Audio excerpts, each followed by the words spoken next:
भारत ही नहीं, ग्लोबल निवेशकों को भी हर साल Motilal Oswal wealth creation study का बेसब्री से इंतजार रहता है और ये रिपोर्ट अब आ चुकी है। इस स्टडी पर चर्चा करने के लिए मोतीलाल ओसवाल के चेयरमैन रामदेव अग्रवाल हमारे साथ जुड़ गए हैं। रामदेव जी से हम आने वाले कुछ सालों के लिए निवेश की नई थीम समझेंगे, साथ ही ये भी जानेंगे कि बाजार में लगातार वेल्थ क्रिएशन का सीक्रेट क्या है। रामदेव जी, आज हम एक टीजर चला रहे हैं जिसमें आप हॉकी स्टिक थीम समझाएंगे वेल्थ क्रिएशन को लेकर। हॉकी स्टिक वही जो हम हॉकी खेलते हैं जिसमें एक नीचे छोटा सा एक बेंड होता है, उसके बाद वो एकदम वो बहुत ऊपर जाता है। क्या मार्केट को इसी तरीके से समझा जाए इस वेल्थ क्रिएशन को? हाँ, मतलब सी मार्केट तो 12-14% से जाता है।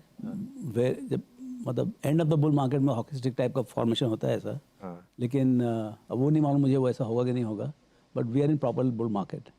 सो मार्केट में सिर्फ मार्केट से बहुत ज़्यादा जो है ना कंपनी लेवल पे हॉकी स्टिक होता है, बिकॉज अर्निंग्स ग्रोथ बाजार का सब मिला के 15-20% होता है, लेकिन कंपनीज में 25, 30, 35%, 40% 8-10 साल के लिए कर सकते हैं कंपनी। और उस टाइप की कंपनीज कभी कभी हर आदमी के पोर्टफोलियो में एक दो आते रहते हैं। जैसे मेरे पोर्टफोलियो में मतलब लास्ट आइडिया, मतलब actually even Warren Buffett is built up of 10-12 ideas like this. So आप देखें तो पीछे पहले सबसे पहला मेरे को मिला वैश्य बैंक, जो 100 गुना हुआ 2-3 साल के अंदर 91-92 में।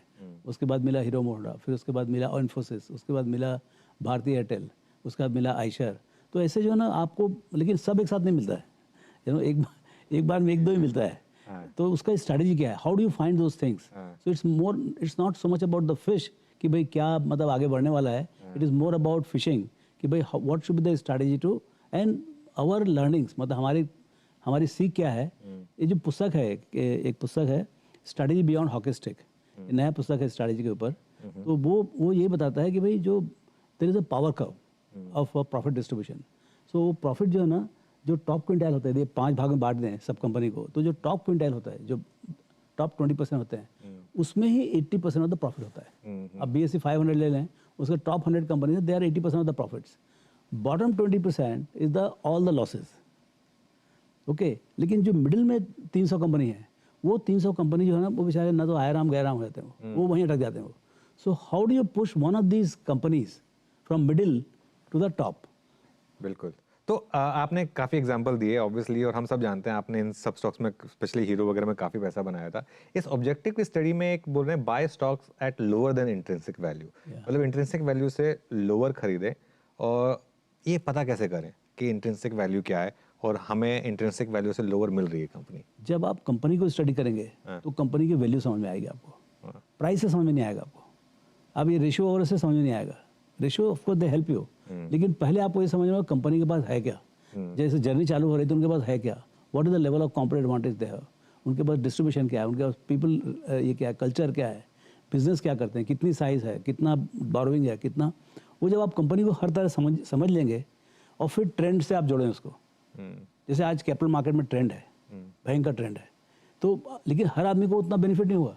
जिसके बाद आज स्टार्टिंग पॉइंट है, जिसके पास डिस्ट्रीब्यूशन है, पीपल है, कल्चर है, रिसर्च है, एडवाइजरी है या डिजिटल प्लेटफॉर्म है, वो लोग को ज़्यादा फायदा होगा। लेकिन जो चालू करेंगे उनको तो स्ट्रगल करना पड़ेगा ना, ट्रेंड बड़ा है।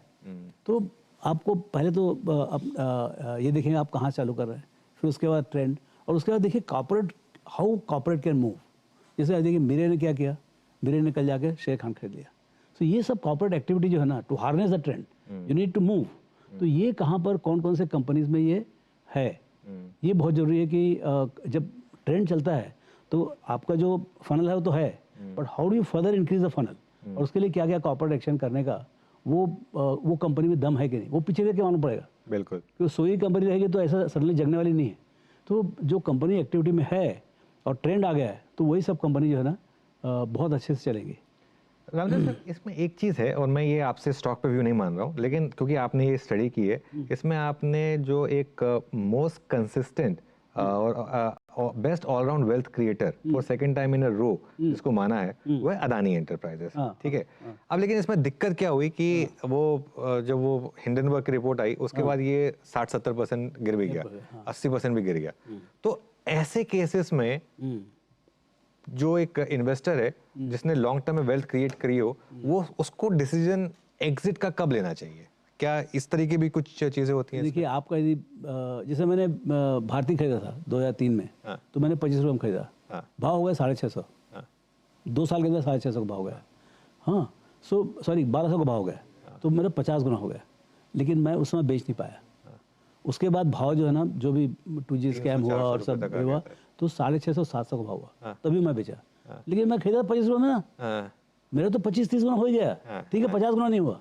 तो इतना ज़्यादा डोंट बी, मतलब टॉप पे नहीं बेच पाएंगे आप। हाँ, ये टॉप आपको मालूम है ना, आप तो समझते हैं, tops are not, it's only for stories, मतलब ये सब स्टडी करने के लिए। बाकी मिल गया तो अच्छा है, but very unlikely that you will always get the top. भाई आपने यदि 10 में खरीदा, आपका 50 में बिक रहा है, 40 में बिक रहा है, बहुत अच्छा है ना। 30% 40% कंपाउंड बना लिया, और क्या चाहिए आपको। बिल्कुल। तो इसमें ये जो हॉकी स्टिक का रिटर्न्स है, इसमें फिर ज़्यादा फोकस मिड और स्मॉल कैप पर ही करें अगर आपको बड़ी वेल्थ बनानी है तो। हाँ, मतलब जनरली इन द पास्ट जो हमारी स्टडी है उसमें, आज की लार्ज कैप्स कल मिड कैप थी। 13 से 23 तक का हमने 10 साल का डेटा यूज़ किया है, उसके हिसाब से एंड जो अभी का जो ट्रेंड है, that is also playing in that. ये ख्याल रखिए आप, आज लार्ज कैप डिप्रेस्ड है तो उनके नंबर्स थोड़ा कम आते हैं, और जो mid cap and smaller are kind of on a boil, तो उसके कारण से उनके नंबर बहुत ज़्यादा आते हैं स्टडी में। लेकिन I mean it is quite obvious कि भाई आपको 30-40% का सस्टेन ग्रोथ, सी उसमें क्या हुआ है, ये जो आपका हॉकी स्टिक रिटर्न आता है उसमें जैसे 25-27% अर्निंग्स ग्रोथ आता है, और इस बार ही क्या हुआ है, rerating growth is at the rate of 20 to 25% per year for 10 years. तो ये जो आपका डबल इंजन जो वेल्थ क्रिएशन है, अर्निंग्स ग्रोथ एंड री-रेटिंग ग्रोथ, वो लार्ज कैप में टिप्पणी नहीं होना, because large cap is always discovered. तो आपको मल्टीपल साइड में उतना एडवांटेज रहेगा, अर्निंग्स तो आ भी जाएगा एक बार, लेकिन मल्टीपल साइड आपका एडवांटेज नहीं रहेगा री-रेटिंग का। So that comes from mid and actually smaller mid और मे बी स्मॉल कैप। वहाँ पर क्या होता है, थोड़ा इग्नोरेंस होता है, they are not discovered the companies, it takes lot of time for the market to. जैसे अभी तो जो सेबी का जो डेरिवेशन उसके हिसाब से तो जब तक वो 250 तक नहीं आता है रैंक में, साइज में, जब तक वो मिड कैप नहीं आता तो कोई फंड में कोई इंटरेस्ट ही नहीं है, कोई हाउस जाएगा नहीं, कोई कवर नहीं करेगा और कोई उसको विजिट नहीं करेगा, तो खाली इंडिविजुअल इन्वेस्टर खरीदते रहते हैं। You will always get there, बहुत अपॉर्चुनिटी मिलते हैं। अच्छा, अभी स्मॉल कैप भी इतना छोटा नहीं रह गया, biggest small caps are more like 15-20,000, so और रोज बढ़ रहा है, अभी भी बढ़ रहा है। तो नाउ पूरा लैंडस्केप बदल गया है टू अंडरस्टैंड कि छोटा कंपनी मतलब की बात करने के मतलब 15-20 हज़ार करोड़ भी छोटी कंपनी है अभी। एक आपकी स्टडी में ये भी निकल के आ रहा है कि बहुत बड़ी डिक्लाइन के बाद अब पीएसयू स्टॉक्स कम बैक कर रहे हैं, वो बहुत स्ट्रांगली आ रहा है, वो स्ट्रांगली आ रहा है। तो क्या पीएसयू स्टॉक्स अब हॉकी स्टिक के बैंड को क्रॉस करके कितना ऊपर आ चुके हैं, कितना और बाकी है अभी हॉकी स्टिक में? अभी सी ये सब बोलने का कि कितना बाकी बोलने का, लेकिन अभी भी दे आर, सी 2004-05 में 50% of wealth was created by PSU stocks. वहाँ से गिरते, हाँ जो भी मतलब जो भी कंपनी से यही थे सब, तो वहाँ से दूसरा क्या है, this we should also not undermine the rise of private sector, चाहे सन फार्मा हो, एचडीएफसी बैंक हो, बिल्कुल, टीसीएस हो, इन्फोसिस हो, आईसीआईसीआई बैंक हो, so those have also reason. तो लेकिन हमारी स्टडी में हमने देखा कि भाई 100 से जो कंपनी लिस्टेड हैं उसमें जीरो वेल्थ क्रेडिट था लास्ट स्टडी में, zero, then it became 1%, this year it is 6%। So अभी वो जीरो वाला 6 तक आया है, अभी स्टडी करो तो आपको 8-10% आएगा। तो वो मेरे को लगता है अभी भी थोड़ा सा जगह है।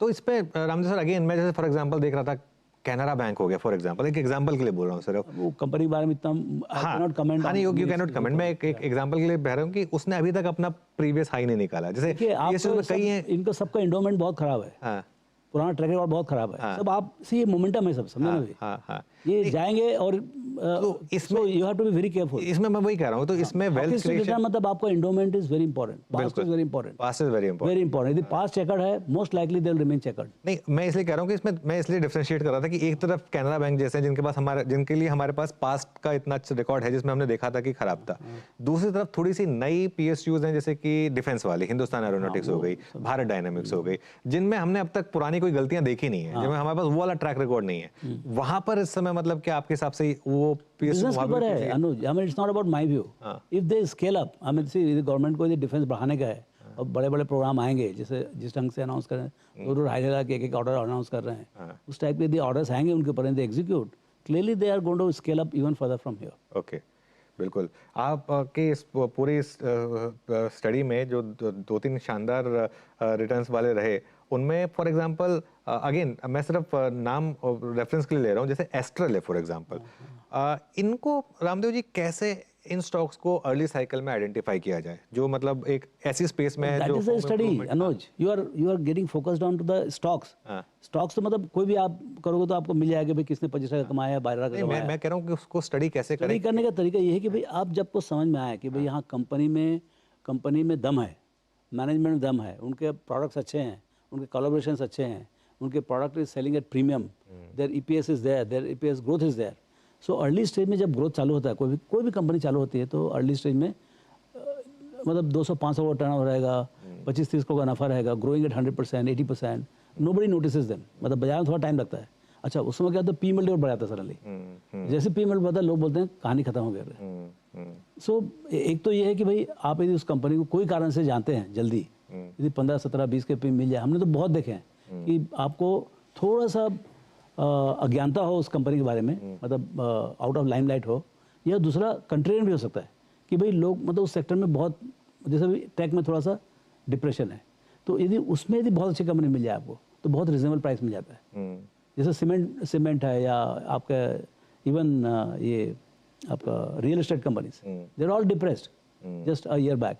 सो उस डिप्रेशन में आपको बहुत अच्छे वैल्यूज मिल सकते हैं। अब उसमें क्या होता है, जैसे आप खरीदो तो सडनली चलता नहीं, वो मोमेंटम बिल्ड नहीं होता, साल 2 साल 3 साल आपको रहना पड़ता है वहाँ पर। हाँ, बिल्कुल। रामदेव सर, तो इस मुझे याद है नॉर्मली हर बार आपकी लिस्ट में ना एक अजंता फार्मा जैसा नाम फीचर हुआ करता था, इस बार तो कोई फार्मा नाम मुझे दिख ही नहीं रहा है आपकी वेल्थ क्रिएशन के स्टडी में। इसमें क्या आता है कि आपका जो लास्ट ईयर में जो परफॉर्मेंस रहता है, 5 years का होता है ये, बट लास्ट ईयर का performance is very important. I mean, of course, now we have that consistent list also, where has it outperformed in every year. That is also very important. But yes, I mean, ये सब नाम थोड़ा बदलते रहता है। Fastest में ना काफी बहुत सारे ये आपके मैं भी थोड़ा नाम सुन के हैरान था तो मैं नामों पे नहीं आ रहा हूँ, लेकिन उसमें काफी ये केमिकल और फर्टिलाइजर नाम भी हैं वैसे। वही तो, जो see chemical fertiliser went through the massive boom in covid time, and they are still elevated. They are not corrected, though profits have corrected, but stocks are not corrected as much. So clearly those stocks are standing out there. I think Varun Beverages, मैं वरुण की बात करने वाला था। Varun is looking to be, it's a consumer kind of franchisee for Pepsi. इतनी जल्दी 1 लाख करोड़ का market cap hit किया इसने, इतनी जल्दी मतलब 25-30 हज़ार करोड़ था ही ना, तो 3-4 गुना हो गया, 3-4 गुना हो गया। But as a bottler, one was thinking that will it ever, you know? But bottler की वैल्यू ड्रिंक से ज्यादा हो गई। बट प्रॉफिट ही उनका ही है, मतलब they I mean distribution branding का भी प्रॉफिट जो है यहाँ पर आता है। So that was the apprehension ना कि भाई bottler make this kind of money, but they have executed so well. I think they have gone all over India, they have gone to many other markets. So I think that's one good consumer company which is visible. I think one of the thing, if I am not wrong, these guys are benefited because of this electrical what do you call distribution of electricity in India, because as the quality of power reached the rural India, the cool machines, the cooler machines and all, freezers and all, that could be distributed and kept there, so that and aspirations for the rural guys to drink Coke and Pepsi is as high as that is in urban centers. Just that distribution was not there, so that's what probably has helped them. वो तो मुझे याद है जब हम school में थे तो हम तो एक छोटे से गांव में थे उस समय, लेकिन जब भी पेप्सी या वो थम्स अप पीने का मौका मिलता था तो छोड़ते नहीं थे उसको, ऑब्वियसली मौके को। एक और जो आपकी इस हॉकी स्टिक रिटर्न्स में एक शानदार एग्जांपल रहा, जैसे आपने वरुण की बात की, ऐसा ही एक रहा है टाटा एलेक्सी, और अभी टाटा ग्रुप से एक और कंपनी भी आ गई जिसको मार्केट ने लगा कि पहले दिन ही उसको वो मार्केट ने डबल से ट्रिपल कर दिया। उसमें हॉकी स्टिक का चांस ही नहीं, पूरा कर दिया। अब एक ही दिन में पूरा कर दिया। हॉकी स्टिक में एक खास बात है, apart from earnings you need the rerating potential. तो वो री-रेटिंग जब जो है ना 12, 15, 20 के जो है, अगर अभी forget about any maths, absolute P should be below 20. Okay. If you see all those hockey stick examples we have given, I think the median P, so I think 54 companies have done more than 25% in last 10 years, and the average P multiple is 14 and median is about 12 or other way around.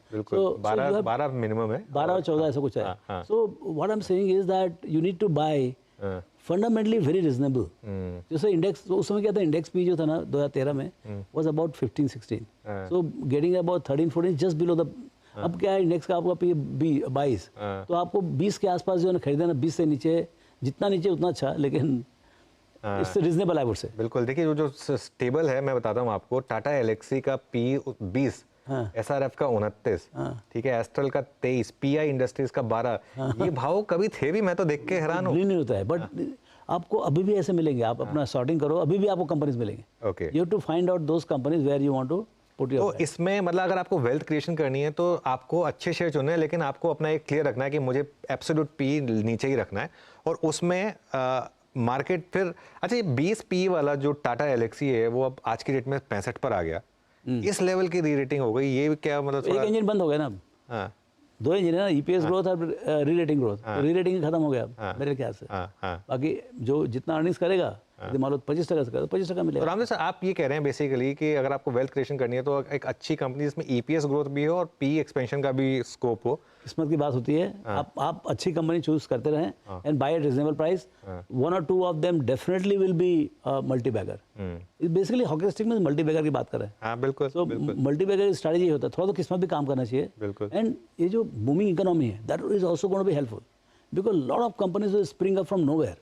So you have to be in look out in quarterly results कि भाई कहाँ पर दिवाली चालू हो गई, you know. सो वो आपको देखते रहना पड़ेगा and then go and complete your study and log on.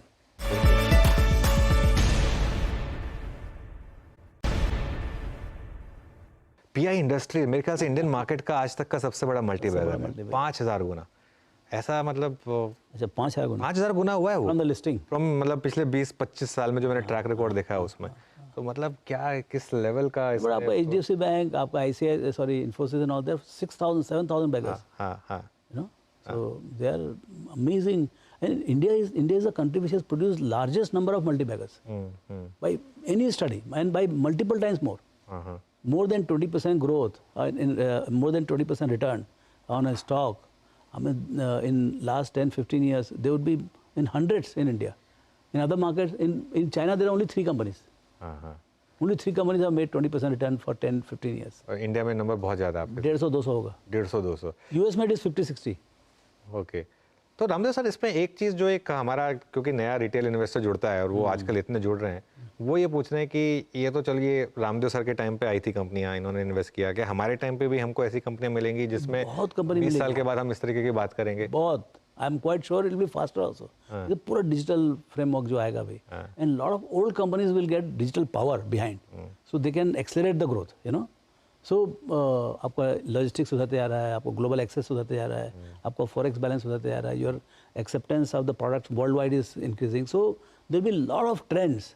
C the trends are, अब जैसे आपका 7% ग्रोथ है तो 7%, so India itself is trended, and वो जो ट्रेंडिंग है उसके कारण से उसके अंदर में जितने बिजनेसेस हैं, बहुत सारे बिजनेस ट्रेंड होंगे, एंड और कई ट्रेंड नए होंगे। सो नया ट्रेंड जब भी आता है तो वहाँ पर जो कंपनीज होती हैं, क्योंकि पुराना ट्रेंड खराब रहता है तो उसके कारण से मार्केट में वैल्यूएशन कम रहता है, और जैसे ही ट्रेंड सही होता है उसके बाद जो है धीरे धीरे because market is looking forward, वो बहुत जल्दी पुराना भूल जाता है, बहुत जल्दी भूल जाता है।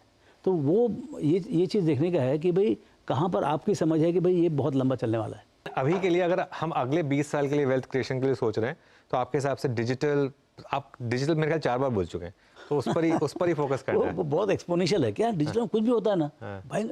आप सोचो ना, स्टॉक मार्केट में कितना सौदा होता था जब हम लोग थे 87 में, 200 करोड़ का डेली सौदा होता था, 500 ब्रोकर बेचारे इतना मेहनत करते थे, और T+15 में सेटलमेंट होने में तकलीफ हो जाता था, बाजार को कई बार 3 वीक्स करना पड़ता था। तो आज T+1 कर रहे हो आप, और तो सेम डे पे और टर्नओवर कितना है, 250 लाख करोड़, 1 लाख गुना बड़ा है। If it is not for digital infrastructure and digital, कहाँ होता हो सकता था, नहीं हो सकता था। यहाँ भी, यहाँ से 50% ग्रोथ है। In the current year the growth in the turnover is 50%।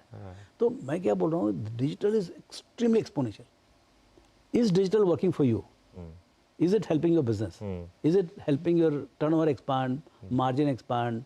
I mean, एक तो ये कि प्लेटफॉर्म कंपनी सब पैसे ले आते हैं, जो ई कॉमर्स है उसमें क्या है, ये सब गूगल, ये सब इंस्टाग्राम, ये सब जहाँ से आप ऑर्डर पिकअप करते हो, they only take up bulk of the profits. So you have to see whether the business model is working और not, what is the endowment, and so this is different era. हमारे time में सब digital कुछ था नहीं, बिल्कुल। अभी ये पूरा का पूरा नया चैनल है, एंड बहुत बड़ी बड़ी कंपनी बनेगी इससे। अभी क्या, शुरू में we overestimate, but long term we definitely underestimate what is the potential of this channel. नहीं, मैं आपको बताता हूँ, मैं जैसे अभी दिल्ली गया था तो वहाँ मेट्रो की टिकट भी अब व्हाट्सएप पे बुक हो रही है। मैं ये देखता रहता हूँ कि इनको कौन सोल्यूशन प्रोवाइड कौन कर रहा है, क्या लिस्टेड है या नहीं है। मैं मतलब थोड़ा सा आजकल कुछ भी कहीं भी कुछ भी यूज़ हो रहा है तो उसमें नोटिस करते रहते हैं कि कहीं ये कंपनी लिस्टेड तो नहीं है जो सोल्यूशन प्रोवाइड कर रही है या नहीं कर रही है, तो वो एक तरीका रहेगा।